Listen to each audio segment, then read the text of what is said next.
नमस्कार student, Gurugram teacher training college Chak 5 विलंग की ऑनलाइन क्लास में आपका स्वागत है।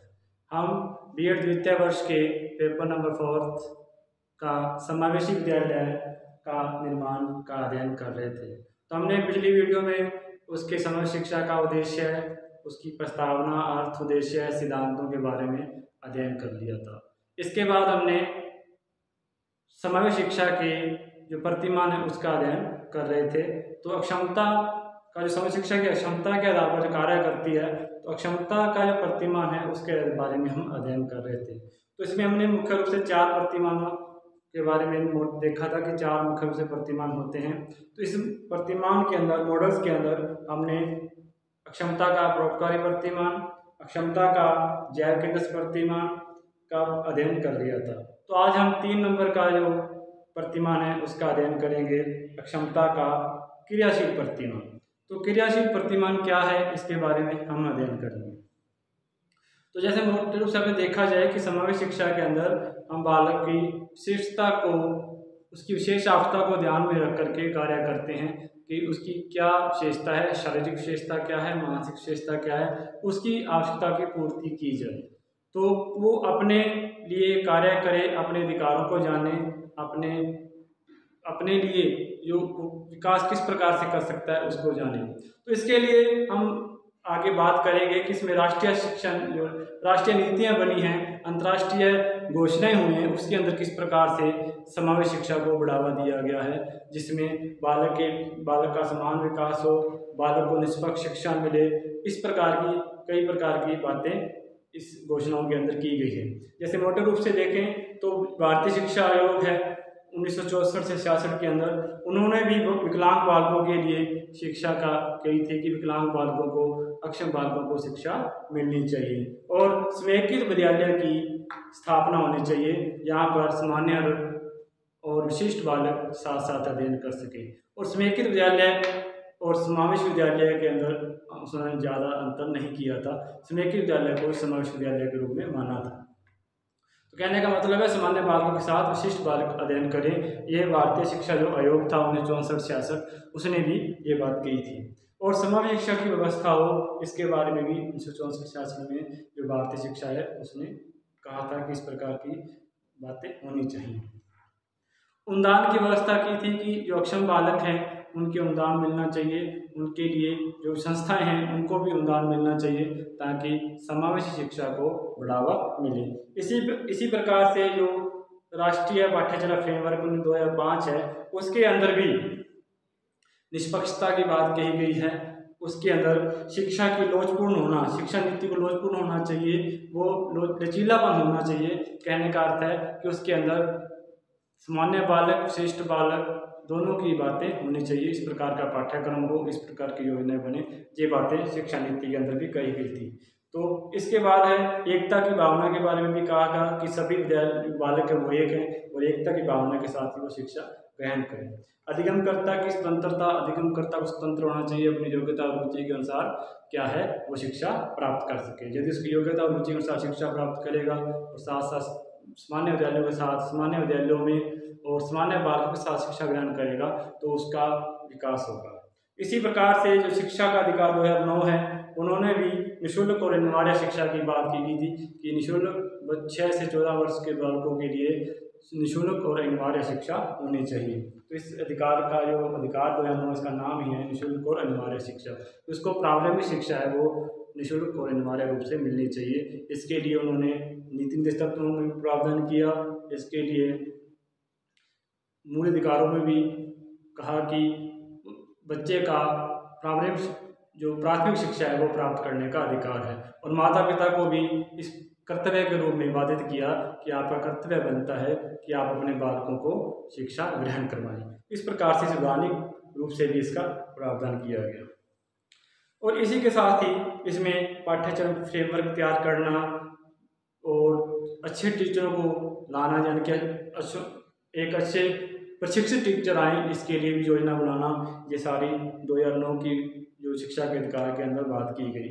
इसी के साथ जो प्रवेश की है कोई चयन प्रक्रिया नहीं होगी, कोई भी जो विद्यालय है वो वो बालक के प्रवेश के लिए किसी प्रकार का टेस्ट या प्रवेश के लिए चयन प्रक्रिया नहीं अपनाएगा, उसको एक स्वतंत्र रूप से प्रवेश दिया जाएगा।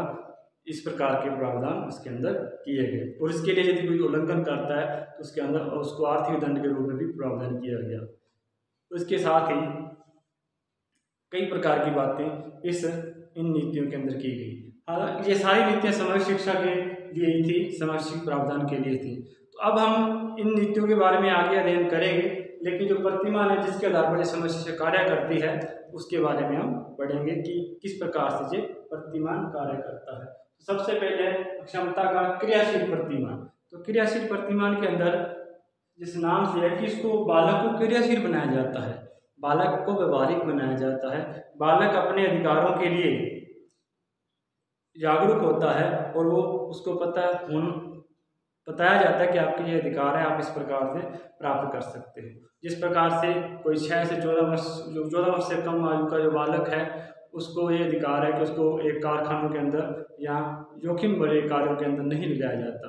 तो ये कार्य अधिकार उसको पता है, इसके आधार पर वो अपने अधिकारों की मांग कर सकता है। यदि इस प्रकार से किसी भी अधिकार का उल्लंघन होता है तो पुलिस के अंदर प्रशासनिक रूप से उसकी मदद ले सकता है, प्रार्थना पत्र दे सकता है, न्यायालय में जा सकता है। ये उसके अधिकार है कि बच्चे को खुद क्रियाशील बनाना, बच्चा खुद अपने अधिकारों के लिए आगे आए। तो इसके अंदर हम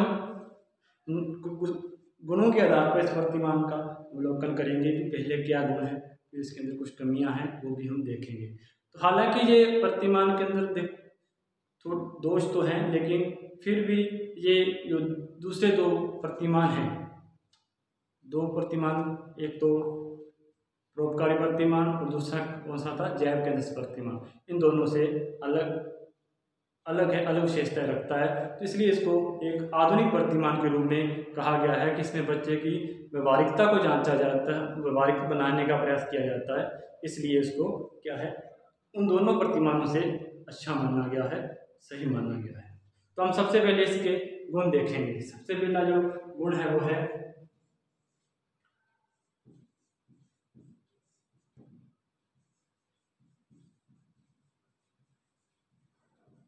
जागरूकता का विकास।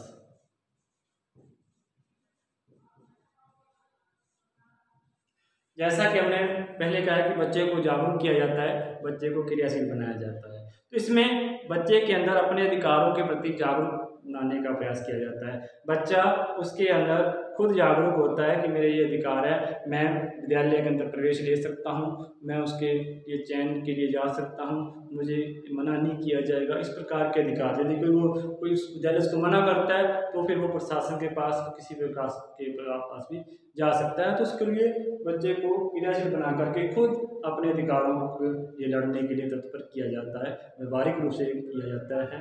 इस प्रकार से उसके अंदर क्रियाशील बनाने का प्रयास किया जाता है, जागरूक बनाने का प्रयास किया जाता है। इसी प्रकार से पहले मैंने बताया था कि किसी भी 14 वर्ष से कम बालक को यदि किसी कारखाने में लगाया जाता है तो वो इसका विरोध कर सकता है, प्रशासन के पास जा सकता है, पुलिस के पास जा सकता है, न्यायालय के पास जा सकता है। तो दूसरा है व्यवहारिक कौशलों का विकास। व्यवहारिक कौशलों का विकास।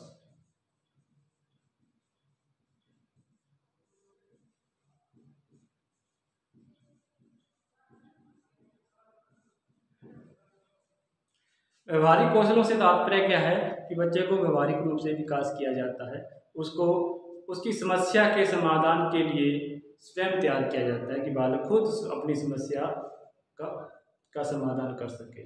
जिस प्रकार से एक बालक को नवीन प्रवेश के लिए वो विद्यालय में प्रवेश के लिए जाता है तो वहाँ पर एडजस्ट हो जाता है, धीरे धीरे समायोजित हो जाता है। जब सामान्य विद्यालय के साथ रहेगा और अपने मित्र बनाएगा, दोस्त बनाएगा, तो उसके अंदर वो सामाजिक हो जाता है। तो उसकी कई जो कठिनाइयाँ थी अलग होने की, पृथक होने की, वो अपने आप दूर हो जाएगी, क्योंकि वहाँ उसको कोई सहपाठी मिल जाएंगे, उसी प्रकार के दोस्त मिल जाएंगे जो उसकी मनोभावना को समझेंगे और उसके साथ एक मित्रतापूर्ण व्यवहार करेंगे। तो कुछ कठिनाइयाँ अपने आप दूर हो जाती हैं जब उस वातावरण के अंदर वो आता है, विद्यालय के अंदर आता है। तो इस प्रकार से उसके अंदर एक व्यवहारिक कौशल आता है कि मैं किस प्रकार से एक दूसरे से व्यवहार किया जाता है। तो इस प्रकार से मेल जोल से वो एक व्यवहारिकता का विकास इसके अंदर होता है। नेक्स्ट पॉइंट है आत्मविश्वास का विकास। नंबर 3 है आत्मविश्वास का विकास। आत्मविश्वास का विकास।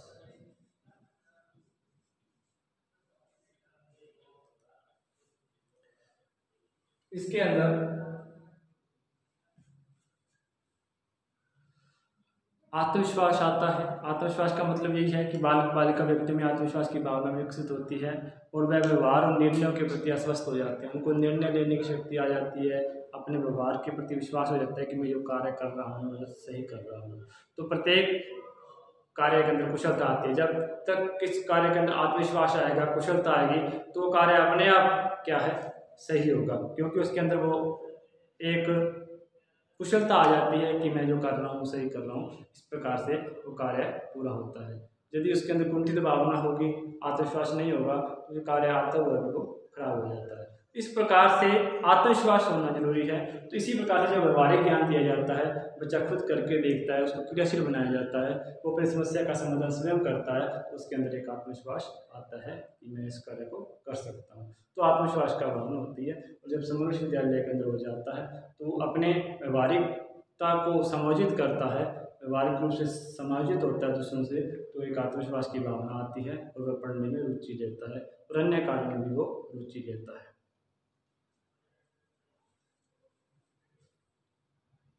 तो समय इसके अंदर क्रियाशील प्रतिमान के अंदर अगला जो गुण है वो है शैक्षिक विकास आधारित प्रतिमान। शैक्षिक आधारित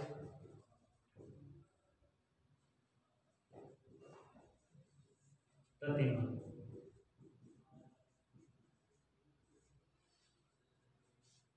तो शैक्षिक विकास कैसे होता है, प्रतिमान आधारित कैसे है, क्योंकि इसके अंदर शैक्षिक विकास होता है। शिक्षा का विकास के लिए उसको क्रियाशील बनाया जाता है, जागरूक बनाया जाता है। जैसे कोई मान लो किसी बालिका को मुझे पढ़ना है, तो वो वो कहते हैं कि मुझे विद्यालय जाना है और मुझे पढ़ना नहीं है, मुझे पढ़ना है, मैं घर का काम नहीं करूँगी। इस प्रकार से उसके अंदर जागरूक किया जाता है, उसके माता पिता को भी जागरूक किया जाता है, उसको भी जागरूक किया जाता है कि आप घर के विद्यालय आने के बाद में आप घर के कामों में हाथ बटा सकते हो। माता पिता को मोटिवेट किया जाता है कि आप इनको पढ़ने का टाइम दो, उसके बाद आपके घर के कामों में हाथ बटाएंगे। तो शैक्षिक विकास का वातावरण तैयार होता है और उसके अंदर माता पिता को भी जागरूक किया जाता है और उस बालक को भी जागरूक किया जाता है और आपस में समन्वय बनाने का प्रयास किया जाता है। आर्थिक घर की पारिवारिक स्थिति और शैक्षिक स्थिति के अंदर समन्वय बनाने का प्रयास किया जाता है ताकि वो बालक शिक्षा भी ग्रहण कर ले और घर के कार्य भी कर ले। इस प्रकार से इसके अंदर शैक्षिक आधारित प्रतिमान है, इसके अंदर शैक्षिक विकास के रूप में कार्य किया जाता है कि शिक्षा का विकास किस प्रकार से हो, वो बालक किस प्रकार से विद्यालय के अंदर जुड़ सके और शिक्षा ग्रहण कर सके। 5वां है सिद्धांत एवं व्यवहार का समन्वय।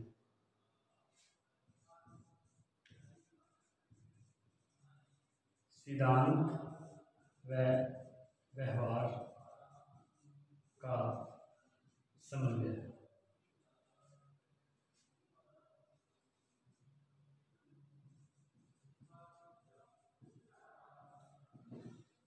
सिद्धांत और व्यवहार का समन्वय इस क्रियाशील सिद्धांत के अंदर पाया जाता है, क्योंकि ये सिर्फ सैद्धांतिक आधार पर कार्य नहीं करता कि आप सिद्धांत बना दिए, नियम बना दिए, उसको क्रियान्वित करने का कोई भी प्रयास नहीं किया गया। इसके अंदर उसके बालकों के अधिकार सिद्धांतों के को ज्ञान प्रदान करने के साथ साथ उसका व्यवहारिक उपयोग कैसे करना है, इसके बारे में उसके अंदर व्यवहारिक मार्ग प्रशस्त किया जाता है कि वो व्यवहार के अंदर अपने सिद्धांतों को, अपने अधिकारों को उपयोग कैसे करे और अपनी शिक्षा और सामाजिक विकास किस प्रकार से करे। तो इसके अंदर सिद्धांत और व्यवहार का समन्वय पाया जाता है।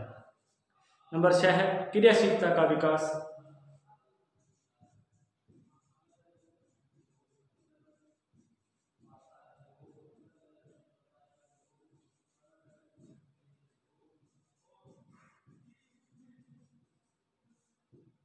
जैसा कि इस प्रतिमान का नाम ही क्रियाशीलता है, तो क्रियाशीलता का विकास तो इसके अंदर होगा ही। क्रियाशीलता के विकास का तात्पर्य यही है कि उसको सामाजिक रूप से क्रियाशील बनाया जाता है। वो समाज में किस प्रकार रहे, समाज के अंदर किस प्रकार का से वो अपनी गतिविधियों को सहभागिता करे, उस समाज की सांस्कृतिक गतिविधियों में भाग ले और समाज के विकास में सहयोग करे और अपने विकास में समाज का सहयोग ले।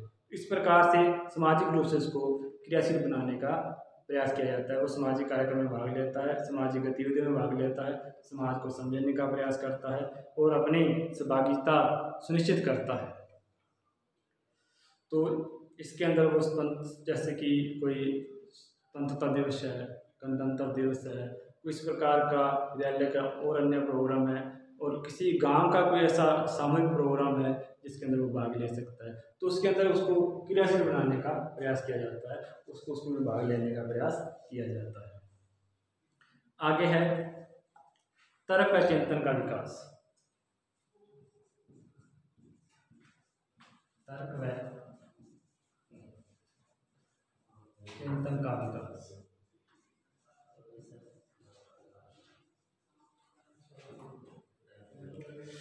इस प्रतिमान के आधार ये प्रतिमान तर्क और चिंतन पर आधारित है। तर्क और चिंतन, बालक जब विद्यालय में तर्क और चिंतन के माध्यम से अपनी स्थिति को जानता है कि मेरी स्थिति कैसी है, मेरी पारिवारिक स्थिति कैसी है, मैं किस प्रकार से शिक्षा ग्रहण कर सकता हूँ। मान लो कि एक परिवार बहुत गरीब है, उसका जो बालक पढ़ना चाहता है लेकिन उसकी आर्थिक स्थिति अच्छी नहीं है, उसको घर पे कार्य करना पड़ता है, तो उसके अंदर इस प्रकार से जागरूक किया जाएगा, उसको क्रियाशील बनाया जाएगा कि वो विद्यालय के बाद उस अपने परिवार के कार्य में हाथ बटाए, जिससे कि परिवार की आर्थिक स्थिति में भी सहयोग हो सके और शिक्षा भी प्राप्त कर सके। इस प्रकार से उसकी जो भी समस्या है, क्योंकि आर्थिक रूप से कमजोर होना भी एक क्षमता है, क्योंकि उसमें सामाजिक अपवंचित के रूप में क्षमता आ जाएगी। अपने कहते हैं कि यह क्षमता किस प्रकार की होगी, क्योंकि इसमें नया विकलांगता है, नया मानसिक दोष है, लेकिन एक सामाजिक रूप से वो अपवंचित है, सामाजिक रूप से वंचित है। जितना उसको मिलना चाहिए उसको नहीं मिल पा रहा। किस कारण से नहीं मिल पा रहा? क्योंकि वो आर्थिक रूप से कमजोर है और वो परिवार उसको पढ़ाने में सक्षम नहीं है, उसको घर के कार्य में आर्थिक रूप से सहयोग करना पड़ता है।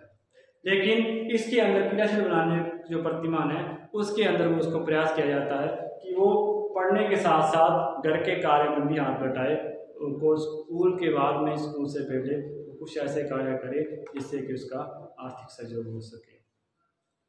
जिस प्रकार से कि कोई मजदूरी वर्ग है या कोई इस प्रकार से कृषि कार्य में करता है, कृषि के अंदर वो मजदूरी करता है, तो वो विद्यालय के आने के बाद में भी अपने माता पिता के साथ हाथ बटा सकता है, जिसकी उसकी आर्थिक स्थिति सुधर सके। इस प्रकार से ये एक तर्क और चिंतन के आधार पर कार्य करता है। आगे है संघर्ष शक्ति का विकास। 8वां पॉइंट है संघर्ष शक्ति का विकास।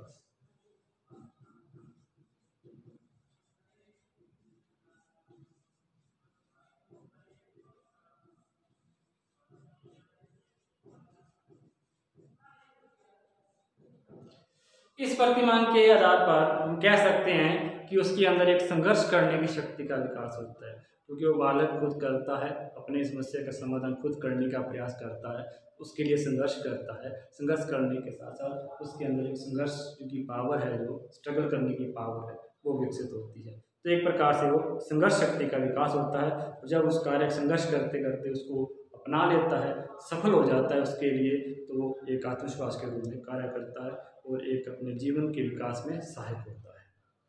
तो इस प्रकार से संघर्ष करते करते कई बार वो बालक है अपने जैसे संगठनों का विकास भी कर लेता है, अपने जैसे संगठनों के अंदर, वो क्लब के अंदर, संगठनों के अंदर सदस्य बन जाता है, जिसके कारण वो जो संगठन है उसके विकास में मदद भी करते हैं।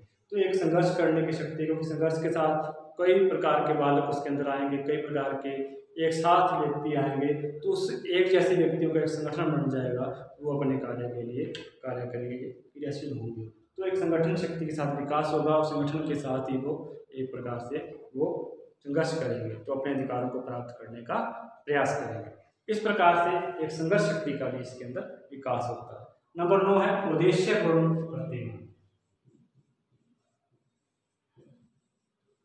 उद्देश्यपूर्ण प्रतिमान, उद्देश्यपूर्ण प्रतिमान का अर्थ है कि इसके अंदर उद्देश्य हैं वो सब पूरे होते हैं, कि किस प्रकार से अक्षम बालकों को, विकलांग बालकों को शिक्षा दी जा सके और उसके लिए किस प्रकार से उसको योग्य बनाया जाए अपनी विकास करने के लिए, और संस्था विशेष के रूप में निर्भर न रहे, किसी भी संस्था पर वो निर्भर न रहे। इस प्रकार से सामाजिक रूप से और राजनीतिक रूप से वो सहयोग प्राप्त करे और क्रियाशीलता का प्रदर्शन करे।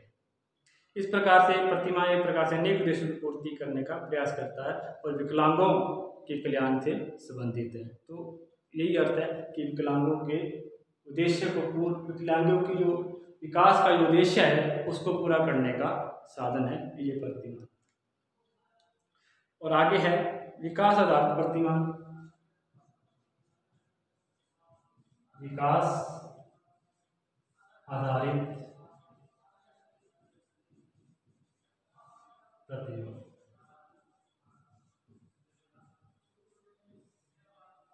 तो क्रियाशील प्रतिमान विकास पर आधारित है। इसमें बालक बालिकाओं का, जो अक्षम बालक बालिका उसका विकास होता है, वो राजनीतिक रूप से, सामाजिक रूप से, शैक्षिक रूप से विकास करते हैं और अपने अधिकारों का और अपने कर्तव्यों का पालन करते हैं, उसके लिए जागरूक होते हैं और सभी गतिविधियों को पूर्ण ज्ञान प्राप्त करके अपना विकास करते हैं।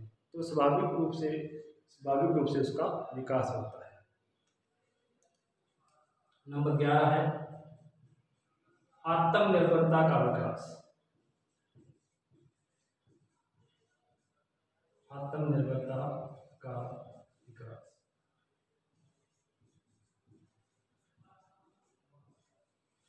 क्रियाशील होने के साथ साथ जब बालक इसके अंदर आत्मनिर्भरता आती है, वो शैक्षिक रूप से, व्यावसायिक रूप से और सामाजिक रूप से अग्रसर होते हैं, तो अपने कार्य में सफल होते हैं। तो एक प्रकार से उसके अंदर आत्मनिर्भरता आती है, आत्म रूप से निर्भर हो जाते हैं, जीवन निर्वाह के लिए भी निर्भर हो जाते हैं, वो किसी पर दूसरे पर डिपेंड नहीं रहते, क्योंकि वो शिक्षा के क्षेत्र में भी सफल हो जाते हैं और शिक्षा के क्षेत्र में सफल होने के साथ साथ वो सामाजिक और राजनीतिक क्षेत्र के अंदर और अपने व्यावसायिक क्षेत्र के अंदर भी सफल होते हैं। तो एक प्रकार से आत्मनिर्भर बनाने के लिए ये प्रतिमान कार्य करता है, क्योंकि इसके अंदर व्यावहारिकता को अधिक ध्यान दिया गया, सिद्धांतों को अधिक ध्यान नहीं दिया गया।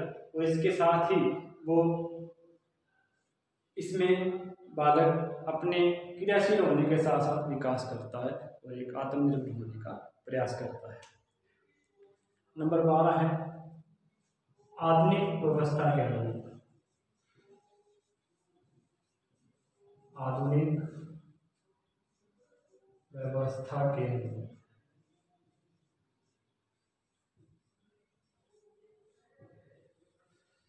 जैसा कि शुरुआत में हमने कहा था कि ये जो प्रतिमान है वो आधुनिकता के पर आधारित है, आधुनिकता की जो मांग है उस पर आधारित है। तो ये दोनों प्रतिमान जो पहले हम कर चुके हैं उससे अच्छा है, उससे सही है, उद्देश्यों को पूरा करता है, क्योंकि उसके अंदर दोष थे अधिक, उस दोषों को इसके अंदर कुछ हद तक पूरा किया गया है, क्योंकि उसमें सिद्धांतों के आधार पर व्यावहारिकता पर अधिक ध्यान नहीं दिया जाता था, इसके अंदर आधुनिकता पर ध्यान दिया जाता है। और आधुनिकता के साथ साथ जो भी इसके अंदर जरूरतें हैं व्यावहारिकता के साथ, क्रियाशील होने के साथ, इसको इसके अंदर पूरा किया जाता है और इसमें सभी विकलांगों को एक योग्य और उसकी रुचि के अनुसार क्या है विकास करने का प्रयास किया जाता है। इसी के साथ हमने देखे हैं कि क्षमता एक गुण है, उसके अंदर हमने 12 गुण पढ़े हैं। उनको जागरूक करने का विकास किया जाता है, उसके अंदर व्यवहारिक कौशल का विकास किया जाता है, सिद्धांतिक के साथ साथ व्यवहारिक कौशल का भी विकास किया जाता है। जब वो व्यवहारिक रूप से अपने कौशलों को सीख लेता है तो इसके अंदर आत्मविश्वास की भावना का विकास होता है। शैक्षिक आधारित प्रतिमान शिक्षा का अधिक से अधिक विकास किया जाता है और सिद्धांत व्यवहार का समन्वय भी इसके अंदर किया जाता है। क्रियाशील बनाने का प्रयास किया जाता है कि बालक क्रियाशील बने, वो तो अपनी समस्या का समाधान करें, और इसके साथ ही तर्क और चिंतन का विकास किया जाता है, संघर्ष शक्ति का विकास किया जाता है। उद्देश्य पूर्ण प्रतिमान एक उद्देश्य के रूप में पूर्ण होता है। विकास आधारित प्रतिमान है, आत्मनिर्भरता का विकास भी किया जाता है और आधुनिक व्यवस्था के अनुरूप है। इसके साथ ही हम आगे कुछ दोष हैं वो उसका अध्ययन करेंगे। तो हम इसके बाद कुछ दोष है, हालांकि इसको आधुनिक रूप से ये परिपूर्ण है, आधुनिकता के आधार पर है क्रियाशील, लेकिन इसमें कुछ ऐसे दोष हैं जिसको हमें दूर करने का प्रयास करना चाहिए। तो पहला दोष है अधिकारों के सर्जन का अभाव। अधिकारों के सृजन का अभाव। अधिकारों के सृजन के अभाव से तात्पर्य है कि इसके अंदर अधिकारों को अधिकार बता करके उसको पूरा करने के संकेत तो दे दिए जाते हैं, लेकिन हमारी आवश्यकताएं, विकलांग बालों की आवश्यकताएं समय समय पर बदलती रहती है, इसलिए नए अधिकारों का सृजन इसके अंदर नहीं किया जाता। इस प्रकार से इसके अंदर ये देखा जाता है कि इसके अंदर अधिकारों का सृजन का अभाव पाया जाता है। दूसरा है सिद्धांतों का प्रयोग की तुलना में कम महत्व। सिद्धांतों को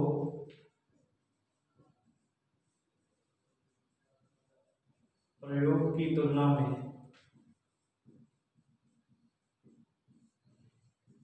कम महत्व। तो इसमें स्पष्ट होता है कि इस प्रतिमान के अंदर सिद्धांतों को कम महत्व दिया गया, प्रयोग को अधिक दिया गया, व्यवहारिकता को अधिक दिया गया। हालांकि आपको पता है कि जो प्रयोग होते हैं उस सिद्धांतों पर आधारित ही होते हैं। इस प्रकार से हमने देखा है कि क्रियाशील प्रतिमान के अंदर सिद्धांतों का प्रयोग की तुलना में कम महत्व दिया गया है, जबकि यह नहीं भूलना चाहिए कि प्रयोग की तुलना में सिद्धांत व नियम को सिद्ध करने के लिए प्रयोग है जो किसी भी सिद्धांत व नियम सिद्ध करने के लिए जरूरी है। प्रयोग किसी न किसी सिद्धांत व नियम को सिद्ध करने के लिए जरूरी होता है। इस प्रकार से हमें सिद्धांतों को भी अधिक महत्व दिया जाना चाहिए, प्रयोग की तुलना में समान रूप से इनको महत्व देना चाहिए। नंबर 3 है विकलांगों के समग्र विकास का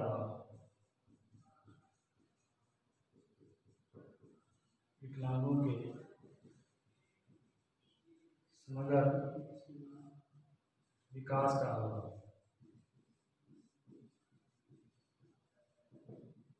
यह प्रतिमान भी दूसरे प्रतिमानों की तरह जो है समग्रता पर आधारित नहीं है, समग्र विकास की ओर केंद्रित नहीं करता। इसी के साथ ही हम क्या है प्रतिमान दोष है वो इसमें देख लिए और गुण देखे हैं। तो हमने आज तक 3 प्रतिमान कर लिए हैं, परोपकारी प्रतिमान, जैव केंद्रित प्रतिमान और इसमें क्षमता का क्रियाशील प्रतिमान। तो कल हम इसके मानवाधिकार प्रतिमान करेंगे, अक्षमता का मानवाधिकार प्रतिमान। इसके साथ ही आप इसको पढ़ते रहें और करते रहें। धन्यवाद।